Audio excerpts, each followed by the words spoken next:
प्यारे साथियों, जैसा कि आपने नेक्स्ट क्लास में मेरे से पूछा था, सर इतने सीरियस क्यों रहते हो? तो मैं आपको बताना चाहूँगा, सीरियस की कोई बात नहीं है। अगर मैं यहाँ आपको कोई फैक्ट नहीं दे पा रहा हूँ, तो क्या मतलब ऑनलाइन आप भी आओगे, फ़ोन वगैरह या फिर डाटा वगैरह यूज़ करोगे, इससे क्या रहोगे? इसीलिए मैं यहाँ पे कुछ ज़्यादा मतलब हँसी-मज़ाक नहीं करता। बाकी आपको पता है, मेरा पढ़ाने का अंदाज़ किस हिसाब से है, मैं बातों-बातों में आपको इस तरह से पढ़ाता हूँ कि बीच-बीच में मौज-मज़ाक करते रहते हैं। कोई नहीं, चलो आज से नई शुरुआत करते हो। चलो सभी कैसे हो? मस्त हो? आनंद में हो? पढ़ते रहो, जुड़े रहो सभी लोग, ठीक है? और देखो कि आपको कैसे पढ़ाया जा रहा है, ठीक है? और वही तो अब मैं हँस रहा हूँ देखो, ठीक है? अब नेक्स्ट टाइम जब भी आपने बोला था कि आप अच्छे से एकदम सीरियस रहते हो, तो ऐसा कुछ नहीं है। जैसे कि हमारे क्लास के स्टूडेंट है, 1-2 ने मुझे फ़ोन करके बोला, ठीक है? उन बच्चों का मैं नाम लेना चाहूँगा, जैसे युधिष्ठिर, कपिल सिंह वगैरह, सॉरी कुलदीप वगैरह। ये जो बच्चे हैं, इन्होंने मुझे बोला कि सर इतना सीरियस होके मत पढ़ाया करें, आनंद लीजिए और हमें भी आनंद दीजिए। चलो ठीक है, भाई आप कह रहे हो तो उसी अनुसार पढ़ाएँ, ठीक है? जैसा कि आपने 2 क्लासों में करंट के रूप में 2 क्लासों में सबसे पहले मैंने नोबेल पुरस्कार के बारे में बताया, और इसके बाद कल की क्लास के अंदर मतलब बीती हुई कल की क्लास के अंदर मैंने आपको बताया कि इजराइल और गाजा पे एक प्रथम चरण के हस्ताक्षर के रूप में शांति सम्मेलन हुआ मिस्र में, वो था। इसके बाद में मैं आपको बताना चाहूंगा आज की करंट अफेयर से रिलेटेड अपन के कुछ विषय हैं, जिस विषयों के तहत अपन बात करने वाले हैं। जैसा कि आज सभी आप पता कर ले होंगे, आज जो है 16 अक्टूबर है और कल कौन सा डे था? 15 अक्टूबर। तो 15 अक्टूबर को हमारे देश की राष्ट्रपति रह चुके और महान वैज्ञानिक के रूप में और एक अच्छी पदवी के रूप में मिसाइल मैन के तौर पे जिनका नाम लिया जाता है, उनका नाम आप सभी को वाकिफ होगा, doctor APJ Abdul Kalam. Doctor APJ Abdul Kalam, इनका हैप्पी बर्थडे है ना, हैप्पी बर्थडे। इनका बर्थडे या फिर इनका जन्म दिवस, इनकी जयंती के रूप में 15 अक्टूबर को हम सेलिब्रेट करते हैं, ठीक है? तो अब देखो, अब मैं हंसी मजाक से पढ़ा रहा हूँ, आपको कैसा लग रहा है आप सभी कमेंट कीजिएगा, ठीक है? अगर ये अंदाज आपको पसंद आ रहा है तो ठीक है, आप कहोगे तो अपन इसी अंदाज से पढ़ेंगे, कोई नहीं, ठीक है? बस जैसे करके आपको वो सारी चीजें उपलब्ध करवानी है, भले मजाक से लो या सीरियस होके। तो भारत के पूर्व राष्ट्रपति और मिसाइल मैन के तौर पर प्रसिद्ध और भारत रत्न से सम्मानित डॉक्टर एपीजे अब्दुल कलाम की जयंती 15 अक्टूबर को मनाई जाती है। और ये इतने महान शख्सियत थे, अपनी हेयर स्टाइल एक हीरो के रूप में रखते थे, लेकिन इनमें इतनी खासियत थी जो कि आपने सभी ने एक भारत रत्न का इनको एक दर्जा भी दिया होगा, ठीक है? तो उनका जन्म 15 अक्टूबर को मनाया जाता है। वे भारत के एक महान वैज्ञानिक बने, और इसके बाद अगर उनसे पूछा जाए कि उनका जन्म कब हुआ, तो 15 अक्टूबर 1931 में, सॉरी 15 अक्टूबर 1931 में तमिलनाडु के रामेश्वर की एक छोटा सा गांव है धनुषकोडी, ठीक है? उसमें उनका जन्म होता है, ठीक है? वो अपने हिसाब से अपने देश के अंदर बहुत कुछ कर पाते हैं, और महान वैज्ञानिक के साथ साथ देश के 11वें राष्ट्रपति का भी पद, राष्ट्रपति के रूप में भी पद सुशोभित करते हैं। ये सबको आपको ज्ञात होगा। चलो, अगर उनका बोले कि उनका निधन कब हुआ था, तो 27 जुलाई 2015 को वो भारत के 11वें राष्ट्रपति के रूप में निर्वाचित हुए थे। अब आपसे स्टैटिक जीके के रूप में अगर राष्ट्रपति पद आया है तो उसे संबंधित कुछ प्रावधान है जो मैंने स्टैटिक जीके के रूप में अंकित किए हैं, जो आपको ये खबर 2-4 और है, थोड़ी सी बता देते हैं, इसके बाद आपको इसकी जानकारी दी जाएगी। सबको आनंद ठीक लग रहा है भाई? अब मैं हंसी मजाक से पढ़ा रहा हूँ, देखो आपके जैसे कमेंट है उसी अनुसार चल रहा है, पढ़ना किसको है? आपको है, ठीक है? तो आप देख लो, आप जैसा कहोगे वैसा अपन ना पढ़ाने को तैयार है। अब मेरे आज के दिन की दूसरी खबर के रूप में मैं लेके आया हूँ, एक देश है भारत का, मालदीव, ठीक है? भारत का एक पड़ोसी देश है, और इसको ये माना जाता है अगर भारत का सबसे नजदीक कोई पड़ोसी देश है या फिर सबसे अच्छी, जिसमें भारत से संबंधित अगर कुछ संस्कृति रीति रिवाज से संबंधित बातें मिलती है, वो देश है अपना प्यारा सा पड़ोसी देश मालदीव। ठीक है, तो मालदीव से रिलेटेड एक अच्छी घोषणा हुई है, वहाँ HIV एड्स, हेपेटाइटिस बी और सिफिलिस, ये तीनों प्रकार की जो बीमारियां हैं, जो किसी न किसी जीवाणु, विषाणु या फिर असंक्रमित यौन संपर्क से फैलने वाली बीमारियां हैं, इनके इन तीनों के रूप से अगर कोई माँ अगर गर्भवती है, उसके पेट के अंदर अगर संतान है, तो उस दौरान वो पेट के अंदर रहेगा तो भी उसकी ये तीन प्रकार की बीमारियां हैं, जो आम तौर पर मानी जाती है कि गर्भवती माँ से बेटे के अंदर या फिर उसके संतान के अंदर हो जाती है। जबकि इस संक्रमण को बचाने के लिए मालदीव ने सबसे पहले घोषणा कर दी है और बिल्कुल वो बन भी गया है। पहला देश है ऐसा विश्व का जिसने HIV, हेपेटाइटिस, सिफिलिस और ये तीनों बीमारियां जो माँ से बच्चों में संक्रमण के द्वारा फैलती थी, इनको पूरी तरह से बदल दिया है। अब ऐसा कुछ नहीं, अब समाप्त हो गया, अब ये संचित बिल्कुल नहीं होगा। वो देश कौन सा है? मालदीव। ठीक है, मालदीव आपको यही ध्यान रखना है, मालदीव कहाँ है। जो आप भारत का इधर आप मैप देखोगे, भारत के मैप के अपन के इधर है अंडमान निकोबार द्वीप समूह और इधर है लक्षद्वीप। तो लक्षद्वीप की जस्ट नीचे ही मालदीव नाम का एक देश है, जो भारत का एक पड़ोसी देश के रूप में है। ठीक है, ये सारी आपको ये जानकारी होनी है और स्टैटिस्टिक जीके के रूप में मैं आपको बता दूंगा ये रोग कौन कौन से हैं और रोग किस प्रकार फैलते हैं। चलो फिर आगे अपन ने एक नई न्यूज के रूप में हाल ही में गूगल AI, ठीक है, गूगल आर्टिफिशियल इंटेलिजेंसी, गूगल कृत्रिम बुद्धिमत्ता, सॉरी, गूगल कृत्रिम बुद्धिमत्ता या आर्टिफिशियल इंटेलिजेंसी नाम का एक हब का शुभारंभ किया गया। मतलब AI के रूप में एक हब का कार्य किया जाएगा। और आज आपको पता होगा, मतलब किसी भी काम के क्षेत्र में आप देख लो, AI सबसे तगड़ा काम कर रहा है। मोबाइल में देखो या फिर अन्य डिवाइस में देखो, मतलब काम आप यहाँ करोगे और आपको कोई और मतलब पूरी तरह से फॉलो करेगा, मतलब AI।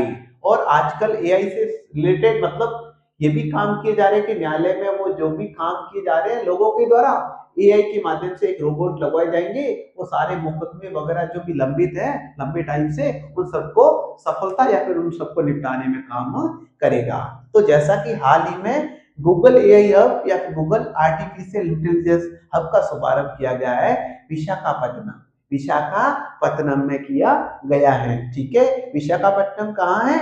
आंध्र प्रदेश। विशाखापट्टनम आंध्र प्रदेश में है, वहां पर। ठीक है, इससे रिलेटेड दो क्वेश्चन हुए ये, और मैंने आपको बताया कि कृत्रिम बुद्धिमत्ता क्या होता है, आर्टिफिशियल इंटेलिजेंसी क्या होता है। चलो सभी आनंद में हो, बताओ। ठीक है, चलो फिर हाल ही में EPF मुकदमेबाजी पर अंकुश लगाने के लिए विश्वास योजना। ठीक है, आपसे ऐसे पूछा जाएगा, विश्वास योजना किससे संबंधित है, ऐसे सवाल आएगा। ठीक है, तो EPF पेंशन से संबंधित है।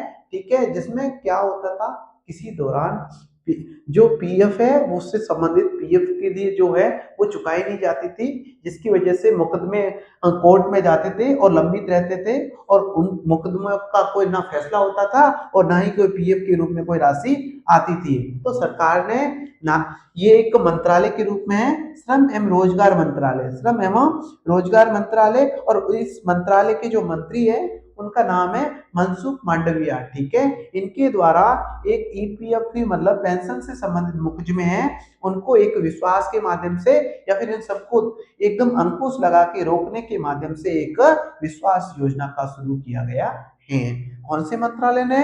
श्रम एवं रोजगार मंत्रालय। किसने? मनसुख मंडाविया। आ रहा समझ में? तो आज से रिलेटेड हमारी ये तीनों ही खबर थी। इन तीनों खबरों से रिलेटेड जो भी आपका स्टैटिक जीके के रूप में या फिर चर्चा का जो विषय है उसके बारे में अपन अच्छे से देख रहे हैं। जैसा कि यहाँ अपन का है भारत का राष्ट्रपति अब्दुल कलाम, भारत के 11वें राष्ट्रपति के रूप में रहे ना, बताइए। तो उन्हीं की तरह ये पद अगर चर्चाओं में है तो उनसे संबंधित हम थोड़ी सी जानकारी ले लेते हैं। चलो, आपको पता होगा भारत का राष्ट्रपति देश का प्रथम नागरिक माना जाता है। तो उसके लिए अनुच्छेद के रूप में अनुच्छेद 52 में कहा गया है कि देश का एक राष्ट्रपति होगा। ठीक है, देश का एक राष्ट्रपति होगा, अर्थात एक राष्ट्रपति पद का उल्लेख अनुच्छेद 52 में है। इसके बाद एक राष्ट्रपति जो होगा, कार्यपालिका एक प्रधान या फिर मुख्य होगा, इसके बारे में उल्लेख है अनुच्छेद 53 के तहत। और इसके बाद में आपको पता होगा राष्ट्रपति से संबंधित और उपराष्ट्रपति से संबंधित इनके जो चुनाव होते हैं, इनका जो निर्वाचन किया जाता है वो निर्वाचन आयोग द्वारा करवाया जाता है। वो किस आधार पर किया जाता है या फिर किस मतदान की कौन सी प्रणाली होती है, तो इसे बोलते हैं एकल संक्रमणीय मत प्रणाली। इसके तहत मत की एक वरीयता बनाई जाती है, जिस हिसाब से वरीयता में जो सबसे ऊपर होते हैं उन्हीं को राष्ट्रपति के रूप में चिन्हित किया जाता है। वर्तमान में हमारे राष्ट्रपति कौन है? श्रीमती द्रौपदी मुर्मू। ठीक है। इसके बाद दूसरा पद आता है उपराष्ट्रपति, जो कि आपने महीने 2 महीने पहले देखा, काफी चर्चाओं का विषय बना हुआ था। तो कैसे था? अभी आपको पता है हमारे पूर्व उपराष्ट्रपति जगदीप धनखड़ थे, उन्होंने अपने स्वास्थ्य कारणों का इजारा देके या फिर कह के अपने पद से इस्तीफा दे दिया था। इसी वजह से अभी चुनाव हुए थे उपराष्ट्रपति के, और नए नए उपराष्ट्रपति के रूप में सीपी राधाकृष्ण इन्होंने एनडीए के उम्मीदवार के रूप में फॉर्म फिलअप किया, और ये एनडीए के रूप से या फिर अभी वर्तमान है उपराष्ट्रपति के पद को सुशोभित कर रहे हैं। ये आपको पता होना चाहिए। अब उपराष्ट्रपति से संबंधित कुछ जानकारी। उपराष्ट्रपति जो होता है ये राज्यसभा का पदेन सभापति होता है। क्या होता है? पदेन सभापति। अपन के 2 सदन होते हैं ना, लोकसभा और राज्यसभा। लोकसभा और राज्यसभा। तो राज्यसभा, मेरा कहने का तात्पर्य है लोकसभा का अध्यक्ष मतलब ओम बिरला वर्तमान में है। ठीक है।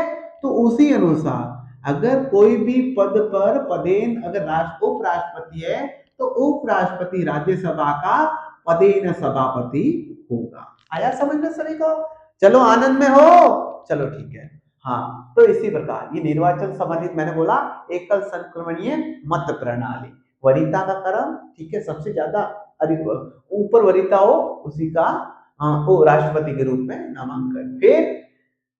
फिर राष्ट्रपति से संबंधित कार्यकाल कितना होगा, उससे संबंधित अनुच्छेद 56 में बताया गया है कि राष्ट्रपति का जो कार्यकाल होगा 5 वर्ष होगा। जब से निर्वाचन हुआ है उसी तारीख से या फिर निर्वाचन के माध्यम से जीत हासिल किया है उसी दिनांक से 5 वर्ष तक रहेगा। फिर इसके बाद उपराष्ट्रपति बनने के लिए कौन कौन सी योग्यताएं होना जरूरी है? तो बिल्कुल ये तो लगभग तो नॉर्मल ही है, लेकिन जाना जाता है कि वो किसी लाभ का पद धारण नहीं किया गया हो, और इसके अलावा उसकी आयु 35 वर्ष हो, और ठीक है, और भारत का नागरिक हो, वगैरह वगैरह है। जो सारी योग्यताएं हैं वो अनुच्छेद 58 में वो राष्ट्रपति से संबंधित हैं। फिर इसके बाद में है राष्ट्रपति से संबंधित जो सेवा नियम या फिर शर्तें वगैरह है, उनका जो उल्लेख किया गया है अनुच्छेद 59 में किया गया है। और इसके साथ ही राष्ट्रपति शपथ किस प्रकार की लेता है, 1 लेता है या 2 लेता है, उसकी जो भी उल्लेख है उसका उल्लेख किया गया अनुच्छेद 60 के अंतर्गत। और इसके अलावा अगर उपराष्ट्रपति कदाचार या अपने पद का सही तरह से उपयोग नहीं कर रहा है, इसके लिए उसको पद से हटाने के लिए महाभियोग की प्रक्रिया को दौरान किया जाता है। महाभियोग की प्रक्रिया है, इसको दौरान किया जाता है, और इस प्रक्रिया के माध्यम से उपराष्ट्रपति को पद से हटाया जा सकता है। तो ये उल्लेख है अनुच्छेद 61 के तहत। यह आपने राष्ट्रपति और उपराष्ट्रपति से संबंधित जो भी जानकारी थी आपने देखी। अब मेरा कहने का तात्पर्य है अपना जो दूसरा था उसमें 3 प्रकार की बीमारी, HIV एड्स, हेपेटाइटिस बी और सिफिलिस। तो आप सभी को पता होना चाहिए HIV, तो इसकी फुल फॉर्म क्या रहेगी? HIV ह्यूमन इम्यूनो, ठीक है, deficiency virus, human immuno deficiency virus. ठीक है। तो इसके माध्यम से या इसके काटने से या फिर इसके द्वारा संक्रमित होने से, सॉरी काटने को नहीं कहेंगे, इसके द्वारा संक्रमित होने से एड्स नाम की एक खतरनाक बीमारी हो जाती है। ठीक है। तो इसके बहुत से कारण होते हैं, जिसमें से एक प्रमुख है असुरक्षित यौन संपर्क। ओके, HIV है। ठीक है। एक्वाडो इम्यूनो इफिशियंसी मतलब इसके जो माना जाता है, और इसका जो मुख्य रूप से टेस्ट है उसे बोलते हैं एलिसा टेस्ट। ठीक है, इसके माध्यम से चेक किया जाता है कि उसमें किस प्रकार का एचआईवी या फिर ऐसा कोई इसको कोई संक्रमित कर रखा है या नहीं। चलो पहली हुई, ठीक है, यहाँ नहीं दे रखा है, चलो अपन ने अच्छे से देखा। इसके बाद में दूसरी जो बीमारी से है जो मालदीव ने खुद को बिल्कुल चेंज कर दिया या फिर समाप्त कर दिया, हेपेटाइटिस बी। ये एक विशेष प्रकार की बीमारी होती है जिसमें आपने देखा होगा लीवर में कुछ सूजन हो जाती है। ये सूजन होती है एक वायरल के संक्रमण से, एक विशेष प्रकार का वायरल होता है जिसकी वजह से संक्रमण से आदमी के एक बीमारी के रूप में यकृत में लीवर में एक सूजन सी आ जाती है। ओके, इसके तहत फिर तीसरी जो अपन की है ये है आपके सिफिलिस, जो कि माना जाता है जो यौन संचारित संक्रमण है, मतलब यौन क्रियाओं के माध्यम से ये संक्रमण फैलता है। तो इन तीनों बीमारी से जिसने अपनी मिसाइल कायम की है या जिसे समाप्त किया वो देश है मालदीव। अब इसके आधार पे अगर अपन देखें तो कुछ राज्यों के नाम आए हैं, जैसे कि यहाँ आंध्र प्रदेश, ठीक है, फिर तमिलनाडु, ठीक है, कहाँ है तमिलनाडु, रामेश्वर के धनुषकोटी में किसका जन्म हुआ, missile man APJ Abdul Kalam का। तो इससे देख लेते हैं। तो आंध्र प्रदेश की राजधानी के रूप में आप देख सकते हैं अमरावती को, और इसके साथ में इसके मुख्यमंत्री है एन चंद्रबाबू नायडू। फिर तमिलनाडु, फिर तमिलनाडु की राजधानी है चेन्नई, और वहां के वर्तमान मुख्यमंत्री है एम के स्टालिन। और इसके साथ ही एक वर्ड आया भारत रत्न। तो भारत रत्न का शुरुआत डॉक्टर राजेंद्र प्रसाद द्वारा 2 जनवरी 1954 के तहत किया गया था। तो भारत के भारत रत्न के रूप में कौन थे, डॉक्टर एपीजे अब्दुल कलाम। इनका जन्म दिवस कल यानी 15 अक्टूबर को मनाया जाता है हर वर्ष। और एक महान वैज्ञानिक, और तमिलनाडु में जन्म, फिर एक भारत के 11वें राष्ट्रपति के रूप में पद सुशोभित किया।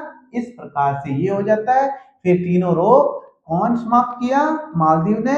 और एआई हेबल कृत्रिम बुद्धिमत्ता आर्टिफिशियल इंटेलिजेंसी के रूप में एक हब तैयार किया गया है, वो तैयार किया गया है विशाखापट्टनम आंध्र प्रदेश में।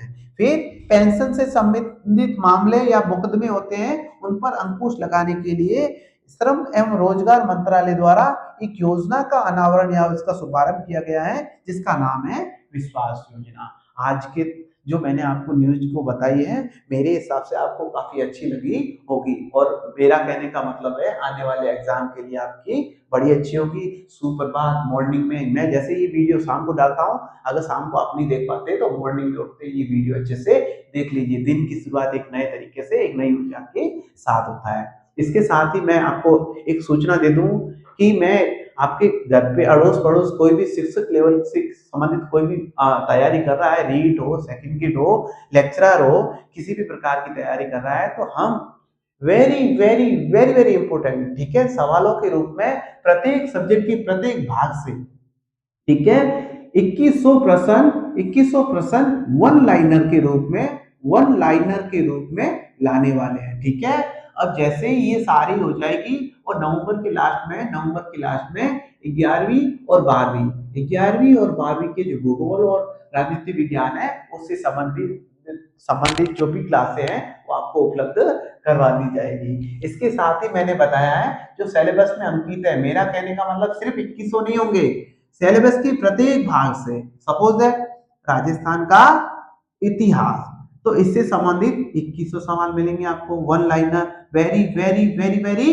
इंपोर्टेंट। ठीक है, फिर इसके बाद में राजस्थान का भूगोल, तो इससे भी संबंधित आपको मिलेंगे 2100 सवाल, और ये जल्दी पहल स्टार्ट होने वाली है संडे के बाद में। ठीक है, संडे के बाद में जैसे ही लगेगा हमें, ठीक है, हमें सूचना मिलते ही या फिर टाइम मिलते ही ये क्लासें स्टार्ट हो जाएगी, और नियमित रूप से क्लासें मिलेगी आपको वन लाइनर के रूप में। आपके किसी भी आने वाले एग्जाम के लिए रामबाण तो होगी ही, लेकिन रीट के लिए बोल रहा हूँ भैया, सुन लो सभी अच्छे से, रीट के लिए रामबाण होगा और इसी से ही सारे सवाल आएंगे।